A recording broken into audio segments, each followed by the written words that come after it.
소회를 좀 나누시고 좀 부족하다고 생각하시는 분들은 아마 우리 그 안성에 있는 청년들도 몇 명 올 거고 해서 저녁 식사를 아마 저희랑 같이 할 겁니다.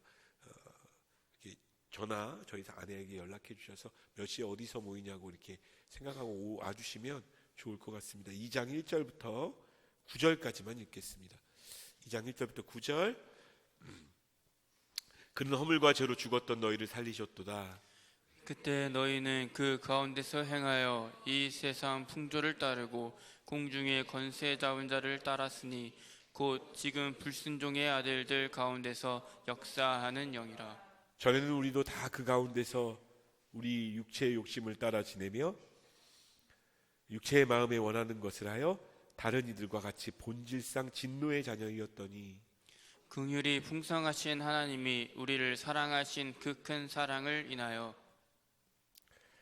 허물로 죽은 우리를 그리스도와 함께 살리셨고 너희는 은혜로 구원을 받은 것이라. 또 함께 일으키사 그리스도 예수 안에서 함께 하늘에 앉히시니 그는 그리스도 예수 안에서 우리에게 자비하심으로써 그 은혜의 지극히 풍성함을 모든 여러 세대에 나타내려 하심이라. 너희는 그 은혜에 의하여 믿음으로 말미암아 구원을 받았으니 이것은 너희에게서 난 것이 아니요 하나님의 선물이라. 행위에서 난 것이 아니니 누구든지 자랑하지 못하게 함이라. 아멘. 지난주에 나눴던 말씀 혹시 기억하시는지 모르겠어요.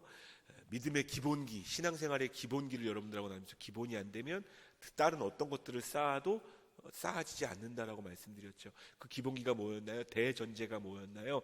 하나님의 말씀은 성경이다. 하나님의 말씀은 진리다. 풀은 마르고 꽃은 시들지만 주의 말씀은 영원히 쓸 것이다 라고 이야기했던 거. 여기를 통과하지 못하면요 그 이상 아무것도 안 돼요. 하나님의 말씀은 진리입니다. 동화책이 아니에요. 변하지 않는 진리입니다. 자, 근데 이게 그 대전제, 기본기라기보다는 대전제일 수 있겠죠. 근데 그 다음 이 성경이, 그러면 성경이 결국 우리에게 말하고 싶은 것이 뭘까? 성경이 어디로 향하는 것이라고 생각하시나요? 성경이 말하시는 게 뭘까요?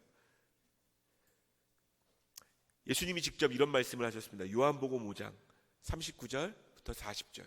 요한복음 5장 39절 40절 읽습니다. 시작. 너희가 성경에서 영생을 얻는 줄 생각하고 성경을 연구하거니와 이 성경이 곧 내게 대하여 증언하는 것이니라. 그러나 너희가 영생을 얻기 위하여 내게 오기를 원하지 아니하는도다. 너희가 성경을 연구해서 이 시대도 마찬가지인 것 같아요. 설교 잘하려고 혹은 사역 잘하려고 성경을 많이 연구하지만 결국 그 성경이 향하는 것은 어디라고 이야기하고 있나요? 나다. 예수 그리스도다. 예수 그리스도를 향하고 있어요. 근데 내겐 오진 않아. 이게 문제인 거죠. 성경을 이해하고 성경의 말씀을 이해하고 생각하고 있긴 한데 내겐 오진 않아. 예수님께서 너무 답답해서 이 성경이 나를 향하여 이야기하고 있는데. 디모데후서 3장 15절 말씀도 읽어볼게요. 디모데후서 3장 15절 읽습니다. 시작.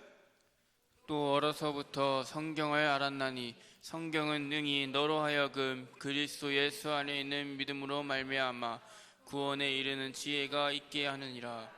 그리스도 예수 안에 있는 믿음으로 구원에 이르는 것, 이것을 뭐라고 이야기하느냐? 좀 멋있는 표현을 여러분 두 자로 한번 줄여보세요. 그리스도 예수 안에 있는 믿음으로 구원을 얻게 되어지는 것, 이게 뭔지 아세요? 교회에서 제일 많이 이야기하는 복음이라는 겁니다. 복음. 결국 성경이 이야기하는 것은 복음을 향하고 있어요.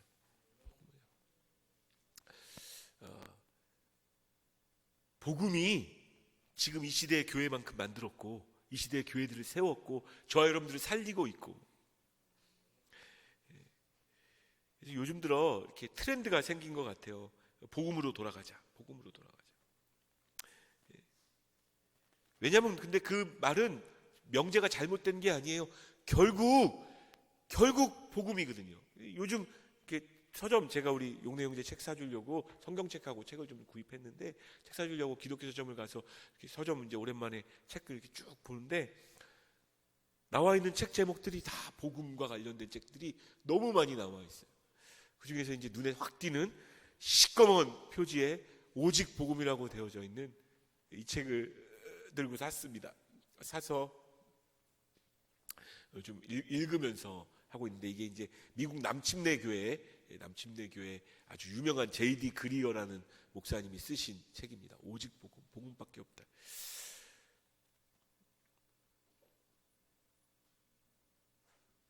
근데 이 책의 내용 중에 이런 내용이 나와 있어서 좀 소개시켜 드리고 싶어요. 여러분, 교회 안에 복음은 몇 퍼센트 정도라고 생각하십니까? 교회 안에서 복음이 차지하는 비율이 몇 퍼센트라고 생각하시나요? 저도 이렇게 생각했던 개념이 있어요. 지난주에 제가 고백을 했었는데, 설교를 많이 해서 하나님 말씀을 많이 알게 하는 게 제 목표라고 생각했었어요. 교회의 목표는, 물론 성경 말씀을 많이 알고 말씀을 많이 이해하는 것이 잘못된 것은 아니고 유익한 거고 꼭 필요한 일이긴 할 거예요. 교회가 해야 할 일이 이것저것 많이 있기도 해요. 예배하는 방법도 가르쳐야 되고 선교하는 법도 가르쳐야 되고 이것저것 많이 이야기해야겠죠. 저도 그런 개념이 있었어요. 그래서 이렇게 말했을 것 같아요. 복음은 기독교의 기초과정이다. 기초과정이다. 그리스도의 기본기라고 얘기하는 거잖아요. 기초과정. 복음은 기독교라는 넓은 풀장으로 뛰어드는 다이빙 보드다. 그 풀장으로 들어가기 위해서 그 다이빙 보드. 저도 사실은 이렇게 생각했었어요. 복음은 성경에 나오는 그 아름다운 고기를 먹을 수 있을 때까지 우리에게 영양분을 공급해 주는 것이다. 예? 이렇게 생각했었어요. 예? 근데 이 전제가 바뀌어요. 이 책에서. 이 J.D. 그리어라는 목사님께서 말씀하시는 거예요. 복음은 고기를 먹기까지 이렇게 영양분을 공급해 주는 통로가 아니고요. 복음은 고기이자 디저트입니다. 다라고요, 다. 복음은 기독교의 개론이 아니고 기독교의 모든 것입니다. 교회 다니는 사람들의 모든 생, 우리 신앙생활하는 사람들의 모든 것이에요. 복음은요, 다이빙 보드가 아니라 풀장 그 자체인 것을 아시나요? 풀장 그 자체. 그래서 우리 신앙생활의 기본기라고 할 때 여러분, 기본기가 아니고요, 이게 다일 수 있어요. 이것만 잘 이해해도 될 수 있다고요. 하나님의 말씀이 그곳으로 향하고 있다고요. 그 복음으로. 오늘 여러분들과 이제 몇 주간 이 복음과 관련해서 이야기할 겁니다. 그래서 오늘 말씀을 듣고 다음 주에 못 나오시면 안 돼요. 오늘 말씀 너무너무 중요하지만 이렇게 연결해서 여러분들에게 말씀드릴 이야기들이 좀 있어요. 근데 이 복음의 내용을 설명하고 있는 이 복음 안으로, 그 풀장 안으로 뛰어들기 전에 오히려 다이빙 보드처럼 먼저 거쳐야 될 불편한 진실이라는 단어 들어보셨나요? 진실이긴 한데 이걸 받아들이기엔 불편해. 불편한 진실이 하나 있어요. 아니, 좀 더 명확히 표현하자면 불편한 진리입니다. 불편한 진리가 있어요. 사도 바울이 복음의 진술을 설명하면서 정말 너무나 사랑했던 교회거든요. 에베소 교회는 너무나 사랑했던 교회인데, 그 사랑하는 교회를 향해서 복음을 이야기하면서 처음에 1절 말씀에 이렇게 이야기합니다. 자, 2장 1절 말씀 같이 읽습니다. 시작. 그는 허물과 죄로 죽었던 너희를 살리셨도다. 예, 너무나 사랑하는 에베소 교회임에도 불구하고 우리가 허물과 죄로 말미암아 죽었다라고 선포하는 거예요. 사망 선고를 내리고 있어요. 여러분, 복음으로 들어가려면요, 우리가 거쳐야 될 불편한 진리가 이런 거예요. 또 2절 말씀에 이렇게 이야기합니다. 2절 읽겠습니다. 시작. 그때 너희는 그 가운데서 행하여 이 세상 풍조를 따르고 공중의 권세 잡은 자를 따랐으니 곧 지금 불순종의 아들들 가운데서 역사하는 영이라. 이 세상 너희를 풍조를 따랐다. 이 세상의 풍조를 네가 따르고 있다. 여러분, 이 말씀을 잘 이해하셔야 됩니다. 단순히 이 세상이 유행하고 있는 어떤 일들을 따르고 있다 정도가 아니에요. 2절 말씀을 잘 보세요. 이 세상 풍조를 따랐을 뿐만 아니라 뭐가 됐다고 그래요? 공중권세 잡은 자를 따랐다. 공중권세 잡은 자가 누구예요? 마귀, 사탄. 우리가 그들을 따랐대요. 아니, 사랑하는 에베소 교회를 향해서 복음을 설명하기 전에 불편한 진실을 이야기해요. 너희가 마귀의 종이다. 여러분, 이걸 어떻게 이해하셔야 되냐면요, 로마서 6장 16절 말씀을 이해하시고, 오늘은 성경을 좀 많이 읽을 거예요. 오늘 조금 설교 시간이 좀 길어져도 오늘 여러 가지로 최대한 길게 전하지 않으려고 짧게 막 평상시 안 하던 원고 작업까지 다 했음에도 불구하고 너무 중요한 말씀이라 이 말씀은 읽으셔야 될 것 같습니다. 로마서 6장 16절, 우리가 읽는 말씀은 굉장히 중요한 복음의 다이빙 보드입니다. 읽습니다. 시작. 너희 자손을 종으로 주어 너희에게 순종하든지 그 순종함을 받는 자의 종이 되는 줄을 너희가 알지 못하느냐? 혹은 죄의 종으로 사망에 이르고 혹은 순종의 종으로 이에 이르느니라. 우리가 죄의 종이 되었다는 거예요. 여러분, 우리가 언제 공중권세 잡은 자를 따랐나요? 여러분, 마귀 섬기나요? 그런 적 없잖아요. 사탄을 좋아하나요? 그런 적 없잖아요. 이 이야기를 어떻게 이해하셔야 되냐면 창세기로 넘어가셔야 합니다. 죄가 이 땅에 처음 등장하게 되어진 이야기가 하와가 선악과를 따먹을 때였어요. 선악과를 따먹을 때, 그때부터 되어진 거죠. 근데 우리는 하와가 막 이렇게 그 선악과를 보면서 보암직하고 먹음직하고 지혜롭게 할 만큼 탐스럽구나 라는 그런 유혹에 빠져서 하와가 실수로 따먹었다고 생각하는데요, 그렇지 않습니다. 여러분, 잘 생각해 보세요. 따먹지 말라고 말씀하신 분은 누구예요? 따먹으면 정령 죽으리라고 말씀하신 분은 우리 하나님이십니다. 먹지 말라고. 어쩔 수 없어서 따먹은 게 아니라고요. 따먹으라고 얘기한 존재는 누굴까요? 마귀, 뱀, 옛뱀, 사탄. 그가 따먹으라고 이야기했다고요.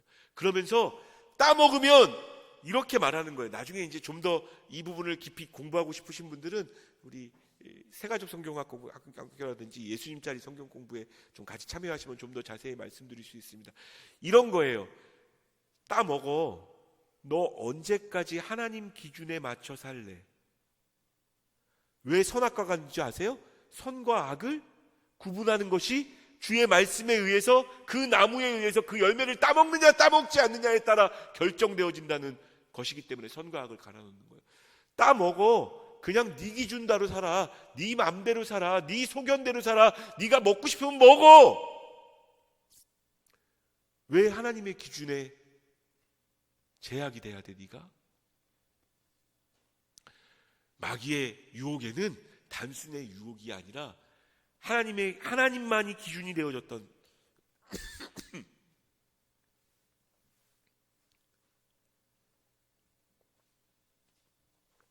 그런 하와와 아담에게 네 기준대로 살라고,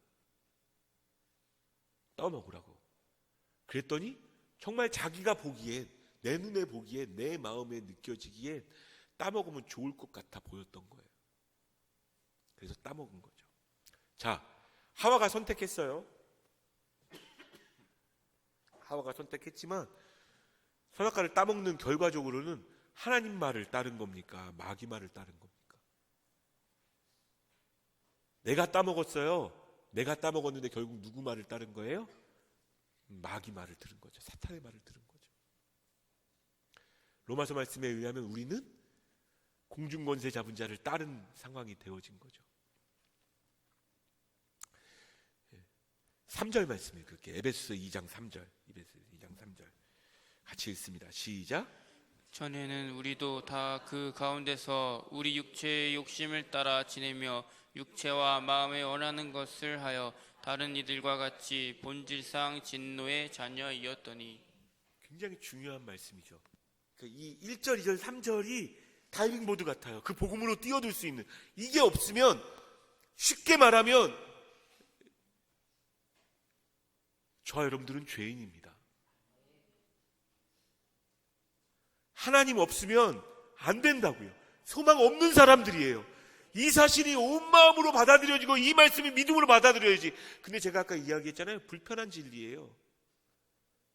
남들이 나한테 너 그거 잘못했다고 그 한마디만 해도 기분 나쁜 게 사실이에요. 근데 우리가 아주 엄청난 죄인이라고. 심지어 여러분 잘 보세요. 본질상 진노의 자녀라고 이야기해요. 본질상. 우리의 본질 자체가, 인간의 됨됨이 자체가 진노의 자녀. 이 진노의 자녀는 뭘까요?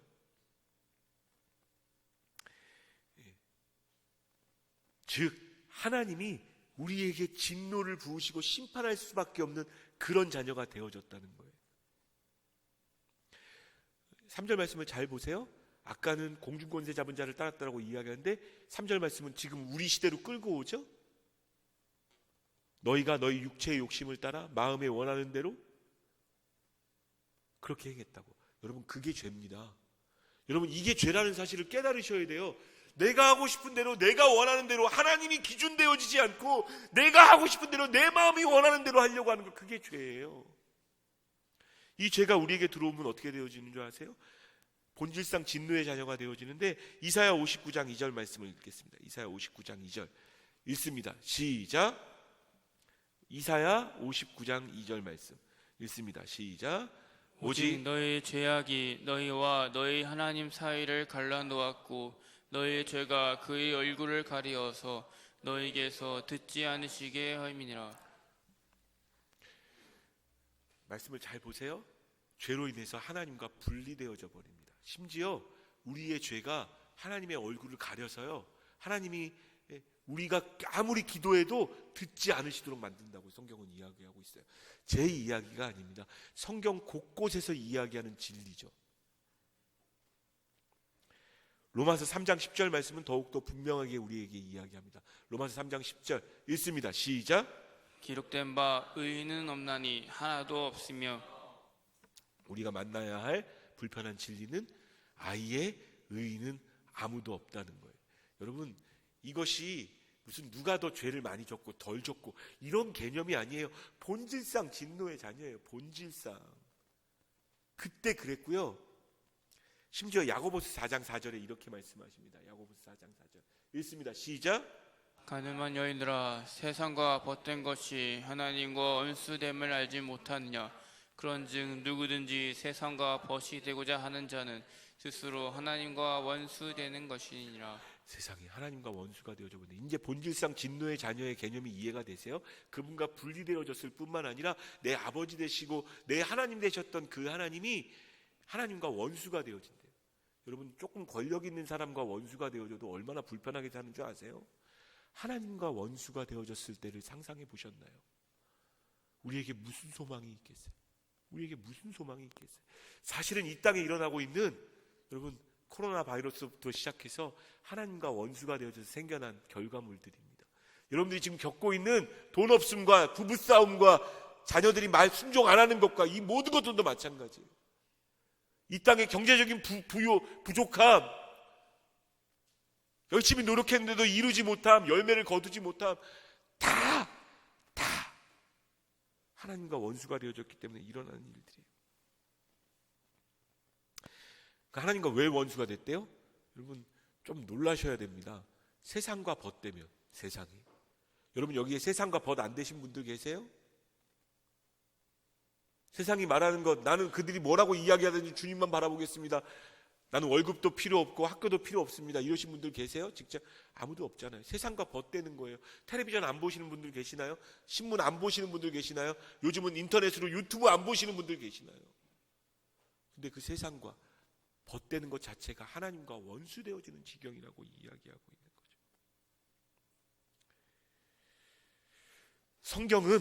성경은 그 결과가 얼마나 참혹한지를 우리에게 이야기해 주는 책입니다.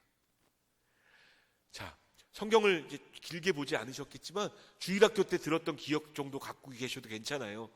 여러분, 하나님께서 하나님의 뜻을 이루라고 제사장 나라로 세우신 이스라엘이 있습니다. 그들의 백성들, 정말 심할 정도로 편애하신, 다른 민족들보다 너무너무 편애하시고 사랑하셨던 그 민족이 있어요. 누구예요? 이스라엘 민족이죠. 그들을 구원해 주시려고 애굽 땅에 10가지 재앙을 베푸셨어요. 애굽 땅은 뭐예요? 적어도 이스라엘 백성과 비유해서는 재앙을 내려도 괜찮은 그런. 근데 그렇게 하나님께서 출애굽 시켜가지고 홍해도 건너게, 놀랍지 않아요? 바다가 갈라지는 걸 내 눈으로 본대요. 이 일이. 게다가 배고프다고 하니까 만나 주시고, 여러분 기억나세요? 만나 주시고, 불기둥과 구름기둥으로 인도하시고, 물도 주시고, 얼마나 그들을 정말 암탉이 날개 아래 병아리를 품은같이 사랑하셨습니까? 근데 이스라엘 백성들은 어땠는 줄 아세요? 불과 얼마 가지 않아도 원망하고 불평하고 하나님과 대적으로 서요.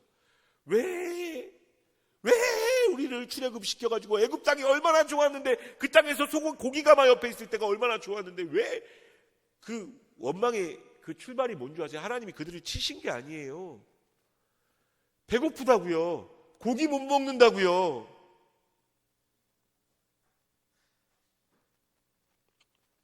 심지어 하나님이 만나 주셨던 거 얼마나 감사하게 기쁨을 받았겠어요? 나중에 이 만나를 뭐라고 표현하는 줄 아세요? 이스라엘 백성들이 이 하찮은 것이라고 표현합니다.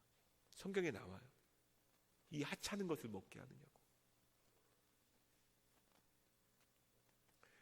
하나님의 은혜를 은혜로 여기지 않고 악한 것으로 여기고, 본질상 진노의 자녀의 모습이 어떻게 되어지는지 보여주시는 거죠. 하나님의 은혜로 그래서 가나안 땅에 들어갑니다. 그리고 나서 사사시대를 기억하십니까? 이방인들이 막 괴롭혀서 못 살겠으니까 살려주십시오 라고 하나님 앞에 막 기도해요. 하나님이 그러면 사사 보내서 구원해 주세요. 근데 그 구원이 끝나면 그들이 어떻게 되어지나요? 또 끊임없이 쫓아왔던 이방 신들, 바알을 섬기고 우상을 섬기고. 나중에 이 사사기 뒤에 되면요, 이게 정말 악해져서, 그리고 하나님의 공의, 하나님 주셨던 율법은 함께 잘 사는 거였어요. 함께하는 교회는 그 내용도 포함되어집니다. 같이 하는 거지 내 가정과 내 유익만 가지고 그렇게 사는 게 아니에요. 그거 다 버리죠. 고아와 과부도 돌보지 않고, 이 시대에 있는 어떤 사람들처럼 욕심 부려가지고 자기 욕심을 위해서 고아와 과부는커녕 남의 것을 뺏는 것을 하나도 두려워하지 않는 그 지경까지 가요. 사사시대 때 자기 소견대로, 자기 마음에 원하는 대로 세상과 버타여서 내 육체와 내 마음이 원하는 그 일들을 행하면서 그렇게 살아가고 있다고. 사사시대. 심지어 나중에 어떻게 되어지냐면요, 토막살인이 일어납니다. 자기가 사랑했던 여인의 시체를 이렇게 해서, 제가 더 길게 이야기할 수 없음이 좀 안타까운데, 그것들로 이렇게 다 잘라가지고 각 지파로 보내는 일들이 있어요. 제사장도 타락합니다. 하나님의 말씀을 앞장서서 해야 되는 제사장들마저 타락하는 거죠. 나중에는요, 이스라엘 땅, 그 하나님이 최후의 수단인 이스라엘의 멸망이라는, 포로로 끌려가는 그 멸망이라는 수단을 쓰기 직전에는 어떻게 됐는 줄 아세요? 죄가 아주 관영합니다.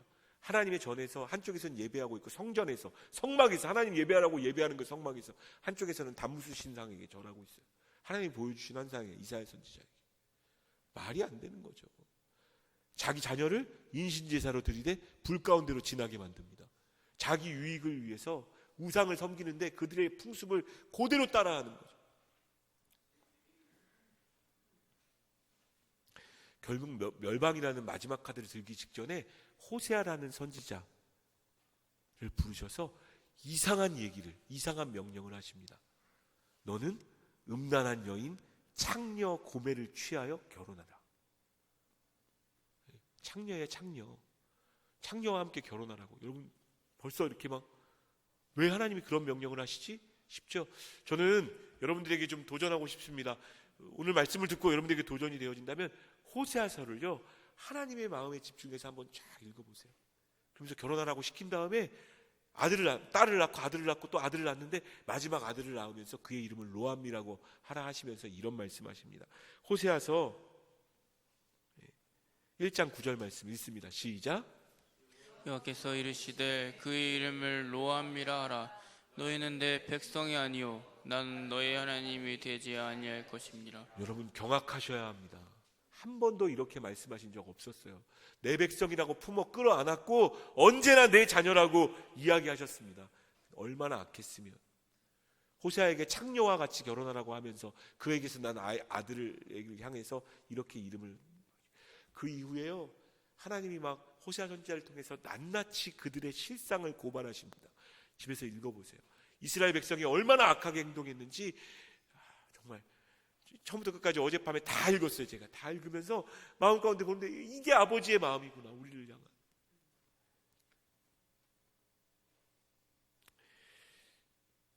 나는 그렇지 않다고 누가 자신 있게 이야기할 수 있을까요? 나는 이스라엘 백성 같지 않을 거라고, 나는 그만큼 죄를 짓지는 않았다고 누가 당당하게 이야기할 수 있을까요? 우리도 또 짓고 하지 않습니까? 내 유익을 위해서 거짓을 행하는 것을 눈 하나 깜빡하고 할 수 있는 기술들이 있잖아요. 이게 거짓말이라고 알아도 내 유익이라면, 내 가족의 안녕을 위해서는 다른 사람들이 어떻게 아파하든 아무 관계도 없는 것이 이 시대의 약함입니다. 그리고 그렇게 하는 것을 누가 손가락질하지도 않아요. 그걸 죄라고 여기지도 않습니다. 심지어 제가 좀 마치 호세아 선지자가 된 마음으로 이렇게 되어지지 않았나요? 돈이라는 우상 앞에, 왜 돈이 우상이 되어지냐면, 돈이 되어진다면, 여러분들이 주일날 예배 한번 안 드리면 누가 100만 원 주겠다고 얘기하면 언제든지 율법을 버릴 준비를 하고 있는 우리들 아닙니까? 언제든지 내 유익과 돈을 위해서는 신앙을 버릴 준비가 되어져. 너무 세다라, 말씀 준비하면서 너무 세다라는 생각이 들었는데 정말 그런 모습이 우리에게 있을지도 몰라요. 이스라엘 백성이 우상 섬겼다고 어떻게 그럴 수 있냐고, 저렇게 돌아키지 않냐고, 정말 그렇게 말하지 않을 자신이 있으신가요? 아무튼 재앙의 시기입니다. 이 신종 코로나 바이러스가 오는 이 시기가 사실은 하나님께서 우리를 연단시키기 위한 연단의 시간인 것 같아요. 여러모로. 근데 이 모습 속에서 정말 이상한 장면, 저건 아닌데. 여러분 아시죠? 마스크 값 오른 거. 그래서 약국에 가서는 구입도 못해요. KF94, 저희 오늘 여러분들에게 2장씩 나눠드리는 게, 이게 원래 평상시에는 700원, 800원, 뭐 200원, 300원 하던 거였습니다. 근데 이 마스크를 지금 2,500원에 줘도 살 수가 없어요. 이맘때 이 위기에 돈이 된다면 남들이 뭐 신종파는 코로나에 걸리든 말든 관계없는 거죠. 또 한 가지, 참 물론 이제 달라졌어요. 감사하긴 한데, 여러분 입장을 좀 바꿔보세요. 여러분들의 자녀가 우한에 살고 있어요. 돈 벌러 거기 갔어요. 근데 이 사태가 벌어졌어요. 근데 감사하게 나라가 그들을 전세기를 태워서 보내줘가지고 의료 시설이 훨씬 뛰어난 우리 땅으로 보내주겠대요. 환영할 일입니까? 반대할 일입니까? 여러분 다 뉴스로 보셨듯이 날달걀 들고 가가지고 그 아산, 이해는 됩니다. 여러분 이해 못한다고 생각하시면 안 돼요. 여러분, 우리는 정말 안 그럴 자신이 있을까? 내 가족의 안녕, 내 자녀의 코로나 바이러스에 걸리는 그 안녕이 걸려 있어요. 트랙터 갖다가 세워놓고 진입금지라고 이야기하고. 뉴스 보다가 제가 이렇게 감동이 됐어요. 요즘 별거 아닌 일로 자꾸 눈물이 나요. 어떤 친구들이 이렇게 여기 뉴스에 이렇게 나온 글인데, 조국의 품에서 편안히 쉬십시오. 고생하셨습니다. 그래야 정상 아니에요? 그러니까 눈물이 나더라고요. 근데 왜 이게 기독교의 영향력은 아닌 것 같다는 생각이 드는지 모르겠어요. 진천인데, 이게 생거진천이라 그래가지고 그 진천의 어떤 그거 중에 하나인데, 거기에 이제 좀 종교가, 좀 그런 종교가 있어요. 거기 영향력인 것 같고, 우리의 죄의 모습을 적나라하게 드러내고 있는 거 아닙니까? 만약 오늘 말씀이 이 3절에서 끝나버렸다면 저와 여러분들에게는 소망이 없는 겁니다. 소망이 없는 거예요. 정말 좌절해도 깊이 좌절할 수밖에 없는, 다시 한번 이야기합니다. 제가 설교를 일부러 여러분들에게 죄책감 심어주려고 하고 있는 게 아니라 그게 성경입니다. 우리는 죄인이라고 이야기하고 있고, 그 죄로 인하여 본질상 진노의 자녀가 되어졌고,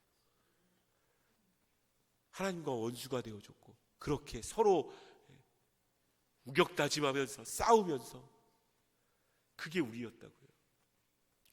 자, 근데 그 소망 없는 우리 인생에게 지각 변동이 이루어집니다. 4절 말씀부터 7절 말씀까지, 4절 말씀부터 7절 말씀까지 본문, 여러분 앞에 3절까지가 되어져야 4절 말씀이 은혜로 다가와요. 4절 말씀부터 7절 말씀까지 읽겠습니다. 시작. 긍휼이 풍성하신 하나님이 우리를 사랑하신 그 사랑을 인하여 허물로 죽은 우리를 그리스도와 함께 살리셨고, 너희는 은혜로 구원을 받은 것이라.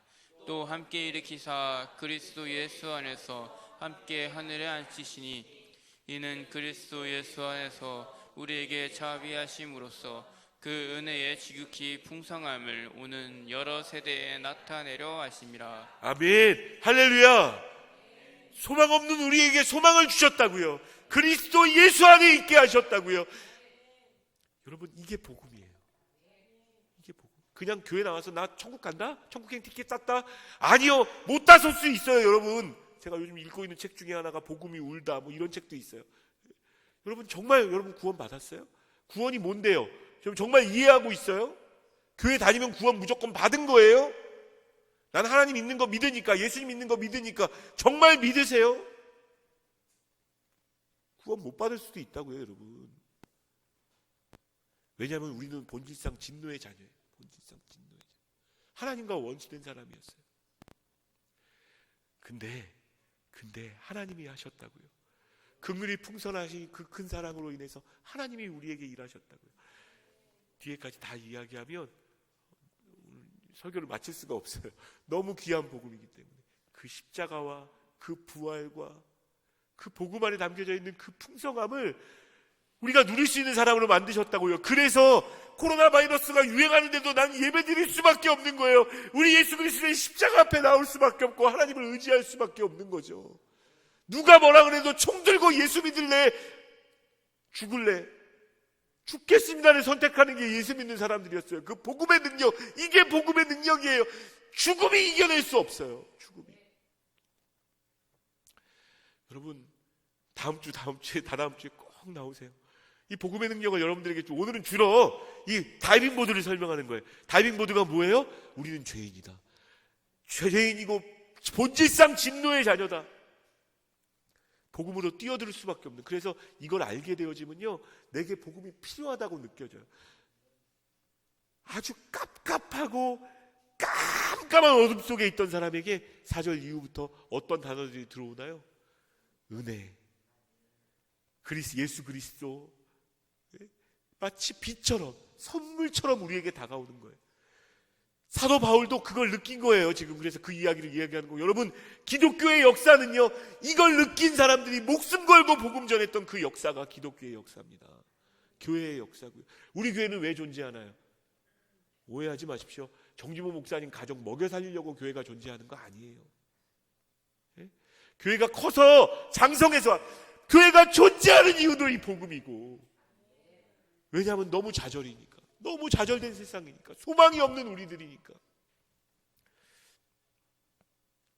귀한 말씀 한 말씀만 좀 더 볼게요.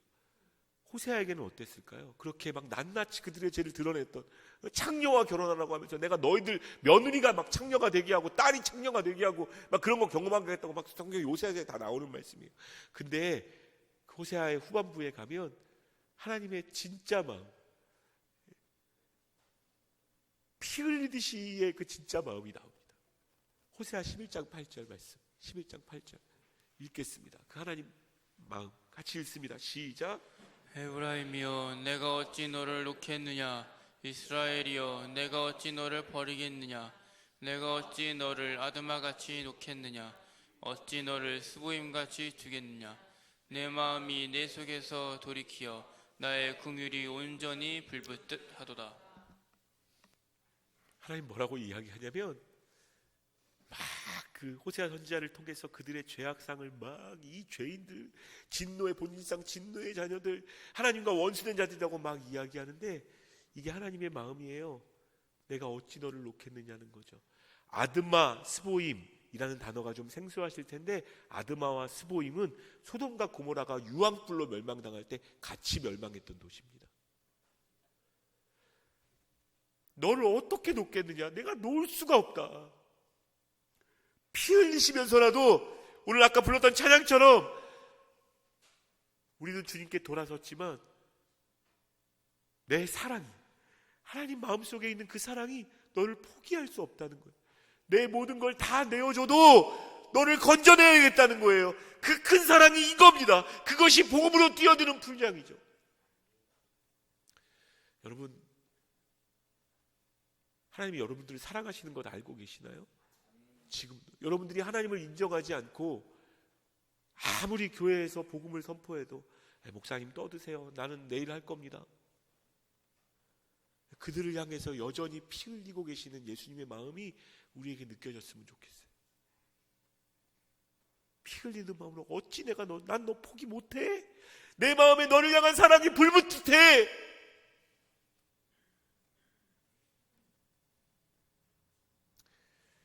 여러분, 하나님이 여러분을 사랑하십니다. 말로만 기분 좋게 들으라고 하나님이 날 사랑하시면 날 사랑하심이 아니라 자기 생명을 내어주기까지, 자기 전체를 내어주더라도, 온몸이 찢겨도 여러분들을 건지셔야 했던 거예요. 본질상 진노의 자녀였던 우리가 하나님 앞에 화목하게 하시려고 놀라운 일들을 하신 겁니다. 더 얘기하면 너무 귀한 말씀이라 너무 길어질 것 같아서 여기서 말씀을 마무리하겠습니다.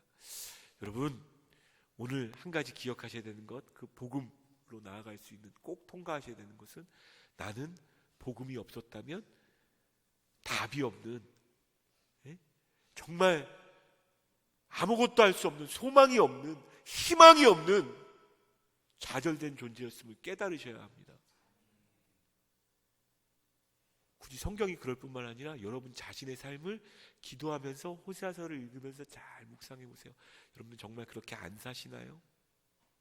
여전히 내 소견이 최고 아닙니까? 하나님의 말씀보다 내 느낌이 최고고, 내가 그렇게 생각하면 그렇게 해야 되는 건 아닙니까?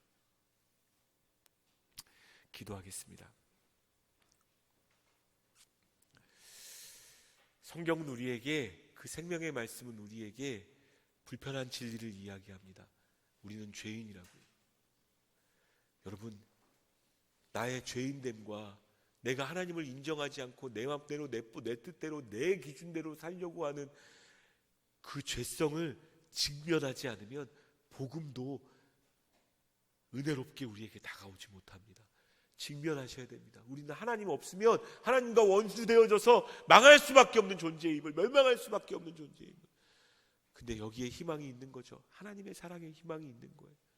주님의 사랑의 방법이 있는 겁니다. 기도하실 텐데 한번 이렇게 묵상해 보세요. 여러분, 죄인이라는 사실 알고 계셨나요? 느끼고 계셨나요? 아, 내가 정말 죄를 많이 짓는구나. 하나님 은혜가 아니면 살아갈 수 없는 존재이구나 라고 느끼고 계십니까? 그렇다면 이렇게 기도하세요. 하나님, 나는 죄인입니다. 예수 그리스도의 은혜가 없다면 나는 살 수 없는 존재입니다. 어떤 복도 누릴 수 없는 존재입니다. 코로나 하나 때문에도 이렇게 난리가 나는데 하나님이 우리를 심판하실 때 여러분 어떻게 하시려고요? 잘못한 죄를 하나님이 만약에 떠오르게 하신다면 회개합시다. 주께로 돌이킵시다. 내게 주님이 필요합니다라고 이야기합시다. 각자의 고백으로 우리 짧게 한번 기도하도록 하겠습니다. 하나님 감사합니다.